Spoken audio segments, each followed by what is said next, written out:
우리는 어디를 가든지 우리 자신을 소개할 때가 간혹 있습니다. 일어나서 한 사람씩 자기 소개해 보십시다. 그러면 여러분을 어떻게 소개를 하십니까? 오늘 모세는 본문에 내가 누구이기에 11절에 있습니다. 하나님, 내가 누구이기에 바로에게 가며 이스라엘 백성들을 인도하러 내가 가야 됩니까? 내가 누구입니까? 자기 소개를 지금 어떻게 해야 될 줄을 모르는 거죠. 저 바로에게, 저 이스라엘 백성들에게 내가 누군지 내 자신도 모르는데 어떻게 하나님을 내가 소개할 수가 있습니까? 내가 누구인지를 모르면 더 이상 나아가기가 힘들다라는 것을 가르쳐 주죠. 바로 앞에, 세상 앞에 심차게 나아가는 삶이 어렵다. 이스라엘 백성들이 이제 다른 누구에게든지 그들도 그지만 그들을 인도할 수도 없다. 그래서 내가 나를 모르면 나는 난데 나 아닌 나로 삶을 삽니다. 나는 전승옥인데 반드시 전승옥인데 전승옥이 아닌 전승옥으로 자기를 상실한 삶을 얼마든지 살 수가 있습니다. 그런 사람 너무너무 많습니다. 내가 누구입니까? 모세가 자기에 대해서 모른다라고 지금 하나님께 이야기를 하고 있습니다. 아니, 자기가 자기 자신에 대해서 모른다고 저는 누구입니까? 라고 이렇게 질문하는 것이 맞습니까? 너는 누구냐? 저는요, 글쎄요, 저는 누구일까요? 좀 가르쳐 주세요. 지금 나이가 80세인데 내가 누구인지를 묻고 있습니다. 얼마나 솔직한가요? 정직한 표현입니다. 정직한 사람이죠. 내가 누구입니까? 꾸미지 않고 포장하지 않고 감추려도 하지 않고 모른다고 이야기합니다. 나를 지으신 분 앞에, 전능하신 그분 앞에, 주인 앞에서 자기 자신을 알기를 원했습니다. 내가 누구이기에 저도 저 자신을 잘 모르는데 어떻게 제가 저들에게로 갑니까? 결과적으로는 오늘 이 말씀 속에서 모세는 모세 자신을 되찾았고 당당하게 애굽을 향해 나아갔습니다. 오늘 우리도 우리 이 말씀 속에서 우리 자신을 다시 되찾고 힘차게 세상으로 은행에 나아가는 거룩한 발걸음이 있기를 소원합니다. 공부 많이 한다고 자기를 아는 것 아닙니다. 인간은 그분 앞에 서기 전에는, 본질 앞에 내려놓기 전에는 자기가 누구인지를 알지 못합니다. 그래서 자기가 아닌 자기로 포장하고 살아갈 뿐입니다. 베드로가 그 복음 앞에 섰을 때 나는 죄인으로서이다, 나를 떠나시옵소서 했습니다. 세례 요한이 그분 앞에 섰을 때 나는 그분의 끈도 풀 수도 없는 존재인 걸 알았습니다. 아브라함아, 너는 이제부터 아브라함이라 하지 말고 아브라함이라 하라. 너는 아브라함이다. 너는 열국의 아비다. 요한의 아들 시몬아, 너는 앞으로 장차 게바가 되리라. 네가 베드로가 될 것이다. 여러분은 누구입니까? 모세가 질문을 드렸습니다. 내가 누구이기에? 저는 누구입니까? 그런데 하나님께서 대답을 하십니다. 12절에 내가 반드시 너와 함께 있다. 14절에 모세에게 이르시되 나는 스스로 있는 자니라. 이게 하나님의 답이에요. I am who I am. 나는 나다. 뭔 이런 대답이 있습니까? 내가 누구입니까? 라고 질문을 던지면 너는 누구다 이렇게 이야기를 해줬는데 동문서답 같잖아요. 내가 너와 함께 있다. 나는 스스로 있는 자다. 나는 나다. 이건 정확한 대답입니다. 너가 누구인가를 정확하게 하나님께서 짚어줍니다. 내가 누구입니까? 라고 묻는 그 질문에 하나님은 정확히 말씀하고 있습니다. 너는 내가 함께하고 있는 너다. 너는 너가 아니라 너는 내가 함께하고 있는 너다. 나는 스스로 있는 자다. 나는 나다. 나는 나고 너는 너다. 그런데 너는 내가 함께하고 있다. 내가 함께하고 있는 너다. 이것이 모세이고 오늘 저와 여러분입니다. 누구에 의한 나가 아니에요. 전능하신 분에 의한 나 자신이라고 하는 것을 분명히 깨닫도록 오늘 이 말씀 가운데 전해주고 있는 거예요. 창세기 1장 1절에 태초에 하나님이 천지를 창조하시니라 이 말씀을 있습니다. 이 말씀은 누가 누구에게 한 말씀입니까? 하나님께서 저 하늘과 땅과 새들에게 지금 이 말씀하시는 것이 아니에요. 인간도 누구? 나에게 하시는 첫 마디예요. 하나님께서 처음으로 나에게 던지는 첫 마디가 창세기 1장 1절이에요. 우리는 그것을 다른 사람 어떤 천지에다가 한 말씀이라고 생각. 천만의 말. 성경은 모두 다 나에게 다가오시는 하나님의 첫 말씀이에요. 태초에 하나님이 천지를 창조하시니 도대체 무슨 말씀이에요? 여러분에게 이 말씀을 처음 하신 거예요. 심각한 거죠. 나에게 했는데 나는 나에게 했다고 들어본 적이 없어요. 왜 이 말씀을 나에게 하십니까? 이거 무슨 말씀입니까? 너는 내가 지었다. 너는 내 소유다. 너는 내 것이다. 그래서 내가 끝까지 너를 책임진다. 이게 첫 마디예요. 내가 누구입니까? 단 한순간도 예수님께서 우리에게 말씀하신 나는 포도나무에 너희는 가지다 나를 떠나서는 아무것도 할 수 없어. 난 선한 목자다 너희는 양이다 그랬어요. 내가 누구입니까? 그분과 단 한순간도 분리되어서 해석되어질 수 없는 나. 너는 내가 함께하는 너다. 이것이 나예요. 이것이 나. 나를 소개할 때 저는 누구 아빠입니다. 누구 남편이고 누구 아내고 누구 엄마고요. 저는 명함이 원래 왜 처음부터 안 만드는데 없는데요. 사람들이 이렇게 만나면 명함을 주잖아요. 자기를 소개하는 것이 명함인데 나는 누구입니다. 그것을 보면 직장 나오고 직장에서 또 직책이 나오고 그 이름이 나오고 주소 있고 또 전화번호 이메일 이게 나오죠. 교회 다니는 사람들은 목사 누구 장로 누구 집사 누구 한번 물어봅시다. 정말 그것이 그 사람일까요? 그 명함에 기록되어 있는 것이 진짜 그 사람일까요? 그것은 본질이 아닙니다. 그 많은 수식어는 그 사람 자신이 아닙니다. 포장지일 뿐이에요. 포장지일 뿐. 입고 다니는 이 옷은 그 사람이 아니잖아요. 목욕탕에 가서 다 벗고 거울 앞에 서는 그가 진짜 그 자신이지. 많은 사람들은 마치 그러한 것들이 자신인 양 착각을 합니다. 있으면 좋은 사람, 없으면 좀 덜 좋은 사람. 어느 날 실직을 했습니다. 그럼 그 명함을 어떻게 해야 되죠? 쓰레기통에다가 다 버려야 됩니다. 10,000장을 찍었으면 10,000장 다 버려야 됩니다. 싹 다 버려야 됩니다. 그리고 낙심하고 절망하고 주저앉아 있습니다. 어떤 사람들은 자살하려고 합니다. 미안하지만 그 명함은 그는 그 명함으로 자기 자신을 여기고 산 사람이에요. 포장지 벗겨가지고 뜯어가지고 휴지통에 넣었는데 뭐가 문제예요 그게? 왜 자기가 무너지는 겁니까? 포장지 벗겨가지고 포장지가 죽었는데 왜 지가 죽어요? 심각한 거죠. 모세는 과거에 애굽의 파라오의 궁에서 권력과 명예와 율법의 의 그게 자기 자신인 줄 알았어요. 근데 40년 광야 생활하면서 그 모든 걸 다 쓰레기통에다 다 버렸어요. 하루아침에 다 잃었습니다. 하나님 저는 도대체 누구입니까? 누구 이게? 얼마나 거룩하고 아름다운 질문인가요? 너는 애굽의 바로에 의한 너도 아니고 너가 그러고 아끼고 사랑하는 이스라엘 백성들에 의한 너도 아니고 너는 네 사위, 네 장인 이들에 의한 너도 아니고 너는 내가 함께하는 너다. 나는 스스로 있는 자다. 네가 있는 곳이면 내가 그곳에 있고 네가 찾으면 언제나 내가 거기에 있고 그래서 너는 항상 내가 함께하는 너다. 얼마나 감동스러운 대답입니까? 누구에 의한 나가 아니에요. 하나님께 속한 나, 그리스도 안에 있는 나. 이것이 저와 여러분의 본질적인 우리 자신입니다. 사람들은 이 계급장으로 명예로 명함으로 이 수식어로 사람을 보는데 그 어리석은 거죠. 계급장 아무것도 아닙니다. 연세 듣고 나이 들고 다 세월 지나면 다 쓰레기통에 넣어야 되는 거예요. 사람은 그 외모로 보거니와 여호와는 그 중심을 보신다. 중심. 그 중심이 그 사람의 본질이에요. 그 중심이에요. 아닌 비본질 껍데기 가지고 낙심하고 절망하고 그것 때문에 속상하지 마시라고. 그건 내가 아니에요. 가난한 내가 아니에요. 나는 하나님이 함께 하시는 나가 나예요. 하나님은 모세에게 이 부분을 강력하게 새겨주시는 거예요. 지팡이 떨어뜨려봐. 잡아봐. 손 집어넣어봐. 빼봐. 내가 너와 함께하는 너는 내가 함께하는 너라고 하는 사실을 강력하게 그의 뇌에다 새겨놓는 거예요. 오늘 이것을 새기고 가셔야 돼요.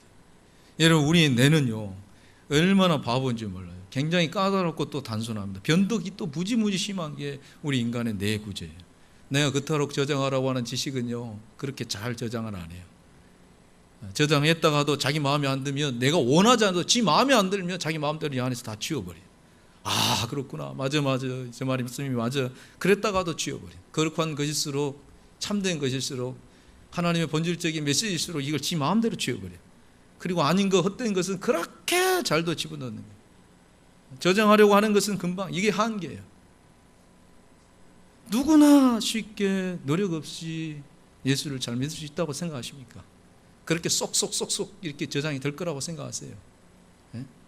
그렇게 쉽게 진리를 터득하고 그렇게 간단하게 주님이 나와 함께 하시고 또 나의 삶을 통해서 그분이 살아계심을 나타나는 것이 그렇게 자연스럽게 되면 얼마나 좋겠어요. 그래서 하나님은 계속 우리에게 이 사실을 입력해 주시는 거예요. 감사한 거죠.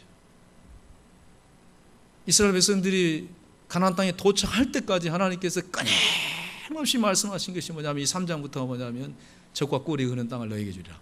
젖과 꿀이 흐르는 땅을 너에게 주리라. 계속 그들이 도착해야 될 그 최종 목적지, 내비게이션으로 지금 그 도착지를 설정하는 것과 비슷한 거죠. 딱 찍어놓으면 과정이 어찌 됐든지 잘못 틀었든지 어쨌든 노선이 잘못돼도 최종 목적지는 항상 있는 거죠. 그리고 그곳까지 가는 거예요. 이건 바뀌지 않아요. 여러분 자신이 어떻게 바뀌는 거 아닙니다. 예수를 믿는 순간부터 그 이후로 어떻게 됐든지 안 됐든지 간에 절대 이건 안 바뀌는 것이에요. 하나님이 함께 하시는 여러분입니다. 중간에 아무리 힘든 일이 많이 있어도 다시 일어날 수 있는 거죠. 내비게이션이 가리키는 것이 그기니까. 이것이 안 되면 흔들리고 방황합니다. 제가 학생회 수련회를 지난주에 갔다가 돌아다가 핸드폰에 요즘은 내비게이션이 있어서 여수 길법교회에 딱 쳤어요. 출발. 애들이 아침 7시부터 저녁 12시까지 새벽 1시까지 막 집회 참석하고 피곤하고 지들도 피곤하고 저도 피곤하고 대전에 들려서 또 놀이공원에서 그 뒷날 마지막 날 또 들렸어요. 그 열대야 속에서 나는 숨이 퍽퍽 막혔는데 그래도 그 더위 속에서 별것도 없는 덕에서 얼마나 놀아버리는지. 가자 목사님 30분만 더 하면 안 돼요? 가자 30분만 더 하면 안 돼요? 그러고 이제 출발했습니다. 타자마자 애들 뭐 자는 거죠. 그냥 두려움이 없어요. 왜 걱정이 없습니까? 이미 가야 될 곳이 정해졌잖아요. 우리 집으로 간다. 그리고 우리 목사님이 운전을 하고 있다. 가는 길이 몇 시간이 걸리는지 지그들이 한 번도 가보지 않은 길을 가는데도 불구하고 전혀 편안하게 밥 먹자야 저녁밥 먹을 때 휴게소에서 일어나니까 다 일어나요. 한 사람도 일어나지 않아요. 그 안에 다 자는 거예요. 중간에 무슨 일이 있었는지 그들은 아무도 몰라. 중간에 길을 잘못 들었어요. 제가 하찮은 순간에 이럴 수가 하는 순간에 구체적인 얘기는 안 하도 창피해가지고 분명 가라는 대로 갔는데 이상하게 길이 틀려. 그러니까 이 내비게이션에 딱 시간이 갑자기 도착 시간이 20분으로 딱 늘어나 버린 거예요. 말할 수도 없고 이거 혼자 속으로 자책을 했습니다. 이번만큼은 내가 제대로 갔다고 이야기 한번 해보고 싶었는데 시간만 좀 연장됐을 뿐이에요. 그래도 마음은 편안해. 왜? 그게 여수 길복교라고 찍혀 있잖아요. 그거로 이거는 가는 거예요. 밤새도록 가도 도착은 할 거예요. 변하지 않는 것을 붙잡으면 절대 흔들리지를 않습니다. 무엇에 의한 여러분 자신이 아닙니다. 본질에 의한 나를 찾아야 됩니다. 하나님이 함께 하시는 여러분 자신임을 깨달으시기 바랍니다. 예수 믿고 난 후에 내가 무엇을 바라보고 신앙생활하고 하나님께서 우리를 부르시고 무엇을 받아 누리는 신앙생활을 하게 하시는지, 우리에 통해서 하나님께서 정말 원하시는 것이 무엇인지 이 부분을 계속 뜸으로 우리의 뇌에다가 입력을 하고 또 새겨내야 됩니다. 그렇지 않으면 우리 마음대로 지워버립니다. 우리가 원하지 않아도 이것부터 지워버립니다. 그래서 정말 아닌 것을 붙들고 사는 거죠. 만족이 없는 신앙생활, 맹목적인 충성, 하나도 자기는 기쁘지 않으면서도 섬기고 율법주의 신앙에 빠져가지고 포장지만, 명함, 계급장, 목사, 장로, 집사, 권사, 그게 도대체 뭔데 그것 가지고 신앙생활 해버려. 사람 의식하다가 과시하다가 판단하다가 그렇게 신앙 다 마감하는 거예요. 광야 40년 여러분 흉화 떠나는 길 아니잖아요. 큰 문제 있고 큰 갈등이 있고 큰 저항이 있고 또 대립이 있고 도전도 강력하게 오고 큰 싸움도 있고 예기치 않는 큰 일들이 많습니다. 자기를 잃어버리기 제일 좋은 것이 광야, 이 세상이에요. 비본질적인 것은요, 광야에서 하나도 필요도 없이 다 태워져 버려요. 그러나 본질적인 부분만 살아있는 거예요. 하나님은 나와 함께 하신다. 나라고 하는 존재는 하나님이 함께 하시는 존재다. 이거 하나만 남는 거예요. 그러면 아무리 힘들고 아무리 어려운 일이 있어도 이 진리가 우리를 이끌어 가시는, 하나님이 함께 하신 나를 알아차리는 그 순간 어느 곳에 있든지 우리는 만족할 수 있고 자유할 수 있고 승리할 수 있습니다. 공허하게 살지 말고 정말 내가 누구인가의 원래 나를 찾아서 우리가 살아야 됩니다. 늘 안 듣고 이것이 되겠습니까, 여러분? 어떻게 매일같이 여러분 내려놓지 않고 이런 부분이 여러분 기억 속에 쏙쏙쏙 들어오겠어요? 잘 되십디요. 우리 항조이들 참 안타까울 때 많습니다. 사람 붙들고 의지하고 사람 자랑하고 진짜 제발 영적으로 짜증나는 신앙생활을 하지 마시고 그분과 함께 하시는 행복한 신앙생활을 하셨으면 좋겠습니다. 부족함을 많이 느끼신가요? 이 안에 다른 것이 많이 채워졌다는 뜻입니다. 다른 것이 채워질 때 우리는 늘 부족해요. 그러니까 눈치 슬슬 살피고 의식하게 되고 비교하게 되고 지쳐진 나, 늘 비교당하는 나, 자신이 자기가 숨을 쉬고 사는데 자기는 없는 삶을 사는 거예요. 그 다른 아름다운 포장지로 계속 포장을 하려고 하니 얼마나 괴롭습니까? 힘들죠. 함께해 주심으로 존재하는 나로 사는 사람이 여호와는 나의 목자시니 내가 부족함이 없으리로다. 이런 사람이 행복한 사람입니다. 모세의 뇌에, 이 뇌에 계속 하나님께서 이 부분을 각인시키는 거예요. 새겨 넣는 거예요. 최경희 집사님 뱀 잡아보셨어요? 뱀 잡아보셨어요? 못 잡아보셨죠? 그 말도 하지 말아요. 지팡이 던져라. 지팡이 던졌어요. 잡아라! 뱀이야. 손 집어 넣어봐라. 빼봐라. 무등병에 걸렸어요. 넣어봐라. 빼봐라. 나와졌어요. 뱀 잡아보세요. 저는 뱀 잡아봤거든요. 그 뱀 잡아본 지 오래됐지만 무지무지 싫어하지만 그게 돈이 되니까. 어렸을 때 그 짭짤한 용돈이 되잖아요. 시골 사람이. 우리 어머니 있어서 다 알아요. 고구마 밭에 지금 이럴 때 고구마 순이 저럴 때 뱀들이 잘 활동을 하거든요. 그거요, 손잡 징그럽고 그 느낌이 얼마나 오래오래. 지금도 막 찌릿찌릿하잖아요.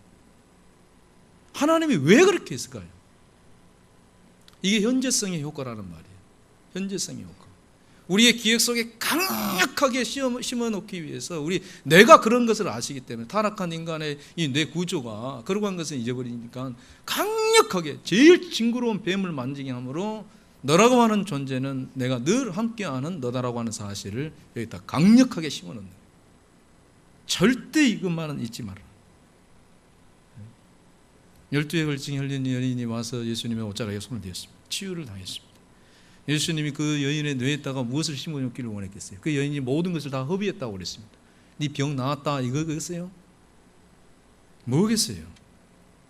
다른 것으로 사는 것이 아니라 네가 많은 것을 허비했는데 이 땅의 그것으로 사는 것이 아니라 오늘 네가 나를 믿고 신뢰하고 네 자신을 맡기는 그 믿음으로 넌 앞으로도 행복하게 살 수 있을 것이다. 이것을 예수님께서 확인시켜줘요. 너는 사랑하는 너고 너는 귀중한 너고 내가 언제나 존귀하게 여기는 너다. 언제나 함께하고 있고 함께할 것이라는 것을 잊지 아니하도록 소중하다는 사실. 모세는 오늘 두려웠습니다. 사람이 두려웠어요. 바로도 두렵고 이스라엘 백성들도 두려웠어요. 하나님 그 분명히 아셨어요. 실상은 그들이 두려운 것이 아니에요. 지금은 이 자리에서 함께해 주시는데 내가 그곳에 갔을 때 과연 그분이 나와 함께해 주실까라고 하는 두려움이 있는 거예요. 우리에게 하신 말씀이잖아요. 넘어졌을 때 네 손 잡아주는 사람도 있거니와 네 넘어지면 좋다고 네 집 밟고 가는 사람도 있을 것이다. 그런다고 해서 너무 좋아하지도 말고 슬퍼하지도 말아라. 나는 언제나 그 자리, 네가 있는 그곳에 찾으면 언제나 거기에 있다는 사실 기억해라. 이게 아버지의 조언과 같은, 새로운 세상을 떠나는 이에게 아버지가 당부하는 말씀과 같은 따뜻한 말씀이죠. 사랑하는 여러분, 너무 남을 의식하고 살지 마십시오. 세상 사람들의 어설픈 그 호기심, 잔인한 판단으로 상처받을 때도 결국 중요한 것은 그들이 아닙니다. 그들이 아니에요. 오늘 중심을 전부 다 모세 자신에게로 하나님께서 돌려놓습니다. 지금 생각이 분산되어 있고 시각이 분산되어 있는데 하나님이 오늘 그의 시각을 자신에게로 집중시킵니다. 스스로 있는 자가 너를 보냈다고 말해라. 네가 말해라. 네 자신이. 아내 자신의 행복이 없는 남편의 행복이 가능하겠습니까? 부모의 행복이 없는 자녀의 행복이 대물림 될 수가 없잖아요. 주님은 그냥 남을 사랑하라 하지 아니하시고 우리에게 네 몸과 같이라고 말씀하셨어요. 너를 사랑하듯이 너가 귀하고 존귀하고 사랑스럽듯이라고 하는 이 전제가 깔려 있습니다. 불행한 남편에게 불행한 아내가 존재하는 것은 당연한 거예요. 너 잘못이다. 네가 그래서 그렇다. 그건 세상의 지혜고 바로의 지혜예요. 같은 집에서 430년을 살아도 바로가 불행하니까 그의 믿는 백성들이 다 불행하는. 아내가 찡그리고 있으면 그건 남편의 거울입니다. 부부는 거울입니다. 남편이 낙심하고 있으면 그 모습이 아내의 거울이에요. 산파들이 행복하니까 그 밑에서 애기 놓는 이스라엘 백성들이 행복하잖아요. 이건 이기주의가 아닙니다. 나에게 적용되는 신앙의 기쁨과 만족만이 그렇게 해서 흘러가는 것이 복음의 흐름입니다. 모세가 30년 지도자로 사역할 때 그가 인정받고 대접받았습니까? 얼마나 버림을 당하고 사람들에게 모함을 당합니까? 비난과 시비를 당하고 우리 예수님도 그렇지만, 그러나 언제나 잊지 않았던 것이 성경을 읽어보면 그 순간에 어디로 갑니까? 그 순간순간마다 언제나 그 자리에 함께 하시는 분을 잊지 않고 있었어요. 그거 하나는 놓지 않았다는 얘기예요. 누군가에 의해서 비교되는 나, 누군가에 의해서 평가받는 나, 자꾸만 뒤처지는 나, 우리는 너무나 그것에 민감해 있어요. 이건 정말 어리석은 것입니다.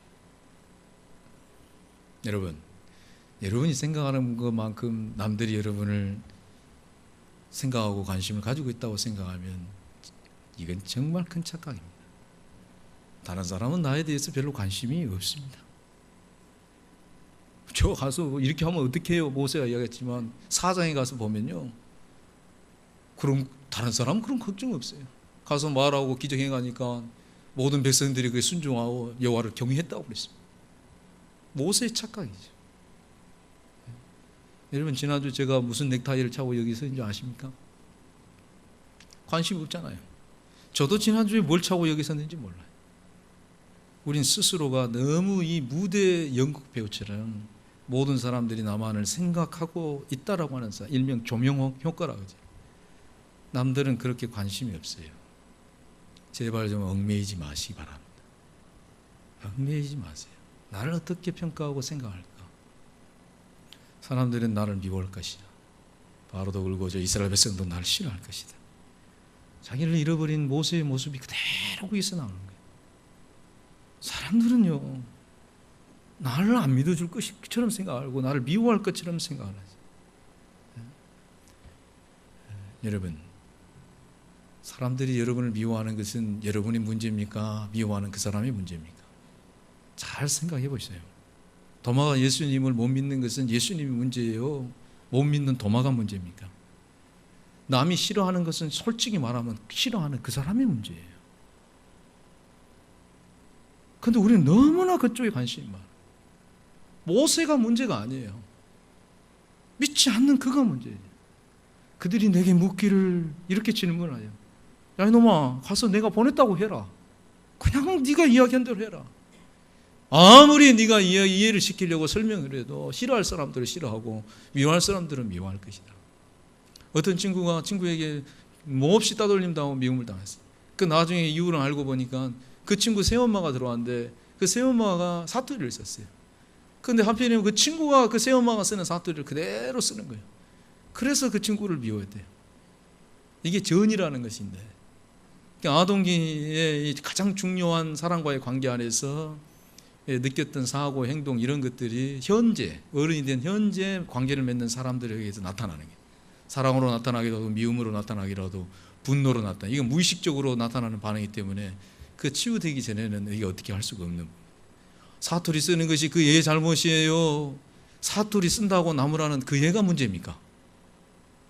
아무런 대답이 없군요. 그러니까 제가 사투리를 많이 써서 저도 미움을 당하게 생겼어요. 우리는 너무 이 모세처럼 싫은 소리, 싫어하는 사람들의 태도 때문에 너무나 많은 에너지, 많은 시간을 괴로워하면서 살아왔어요. 다시 한번 말씀드립니다. 우리도 다른 사람들 다 안 좋아해요. 독재자들 좋아하세요? 저 위안부 저 할머니들이 고통을 준 일본 사람들도 이런 다 좋아하고, 북한의 저 정권의 지도자들 다 좋아하십니까? 나도 이 모든 사람들을 다 안 좋아하는데 모든 사람들이 나를 좋아할 것이라 생각하면 지구를 떠나야지. 싫어하는 것은 내 문제가 아니라 누구의 문제다? 그들의 문제다. 엄밀히 따지면 영적인 문제예요. 죄와 정욕의 문제죠. 내 죄처럼 내 잘못인 양 자책하면서 너무나 우울해하지 마세요. 간암증에 잡힌 여인이 죄 짓고 그 자리에 있지만 문제는 누가 문제입니까? 돌 들고 있는 사람이 문제. 예수님 앞에는 죄인이 문제가 아닙니다. 지가 잘났다고 의인 행세하는 그 사람들이 문제지. 주님 앞에 허물이 있는, 우리가 다 허물이 있는데 그 허물은 문제가 아닙니다. 언제나 우리가 기억해야 됩니다. 나는 언제나 함께 하시는 나다. 하나님이 함께 하시는 나다. 이 사실은 절대 잊어버리면 안 됩니다. 누군가에 의해서 존재하는 내가 아니에요. 이 부분은 어떤 교리나 어떤 논리로 설명이 안 돼요. 하나님이 나와 함께 하신다고 정말로 느껴지고 그 안에서 누려지는 사람은 이 복을 받아 누리고 살 것입니다. 참 행복하다. 주님 안에서 자기를 여러분 소중히 여기시기를 주 이름으로 축원합니다. 깨끗하게 그냥 세탁해서 입고 오시고, 가짜 기고라도 달고.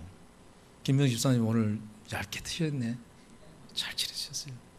눈썹도 칠하고. 누구를 위해서? 자기를 위해서.